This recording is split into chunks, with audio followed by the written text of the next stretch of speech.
One of Ghanaian's biggest artists is set to leave the stage and be on UPSA lecture hall. Yes, but guess who? It is Shatta Wale. Shatta Wale is set to leave the stage and be at UPSA lecture hall to lecture the students on leveraging on business idea, followed by the request of the Vice Chancellor. But the thing is, why did the Vice Chancellor chose Shatta Wale? And what would the students learn from Shatta Wale, knowing that Shatta Wale is quite loud? But the thing is, have you guys studied Shatta Wale beyond the music? This guy knows business. He knows what he's doing. Let me take it like this. You see, after his bandana issue, from then, this guy knew how business rule, about money, about contracts. You see, he has brought a new business, Shagzy. You guys think he just opened it for opening sake? No. He will start reaping what he sow. Like that Shagzy will bring him a lot of money. But it's just that it's not now. It takes a time for it to build up. But when I say Shatta Wale knows business, I know what I'm saying. Because anytime Shatta Wale is talking about money or business on his on his platform, you guys should listen attentively. He might be shouting, but he's saying something. He's saying sense. So you guys should be at UPSA lecture hall to learn about business idea. Now, moving on to our next story. Our Interior Minister, Honorable Muntaka, is telling us that 1,300 recruitments are HIV positive. That is the reason why some were rejected. And the question was put to him by a woman, asking her that, now this 1,300 people that you sent home, did you guys give them the reason why they weren't recruited? And this man is telling us that no, they didn't tell them that they have HIV. They gave them a file and a number is written on it. So if you want to know the reason why you were not recruited, you have to call the number. Actually told that because of this reason, you are not going through, and then you better go and change your life or something. Thank you. Well, we in fact, I remember it's here when we were discussing the argument. Let's send them the results.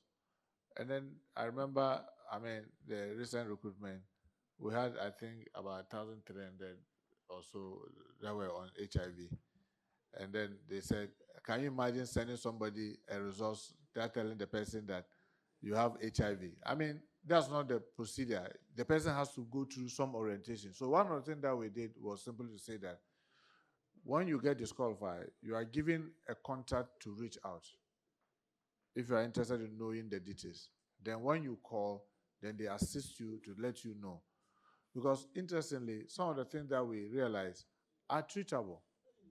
So people need to know and then also get treatment so that subsequent recruitment they could join. This is a long process. All you have to do is just give them the documents. You have HIV, you are HIV positive, so we can't take it. That's simple. So you've let them go home like that, knowing that they have HIV. Come on. Is this a solid answer or is political lies? Because it's not adding up.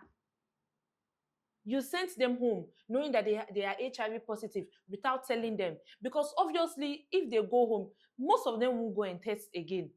Because they don't know the reason why they were rejected. So this thing that you put a number there, anybody that wants to know the reason should call, it's a long process.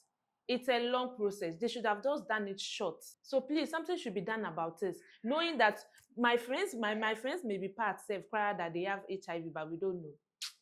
To the final story. So GRA have donated 39,256 gallons of seized cooking oil to the National School Feeding Program after the owners failed to own their product. Tell me how this amount of cooking oil is yours, but you are failing to own up that it's yours. It means something is fishy.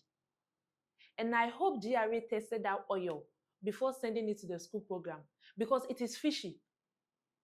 That amount of oil, do you know the amount of money the owners spend on it and they are failing to own up? It means something is wrong. So FDA, go and test that oil before they send it to the students. Let me know your thoughts about this in the comment section and follow me for more updates. Bye.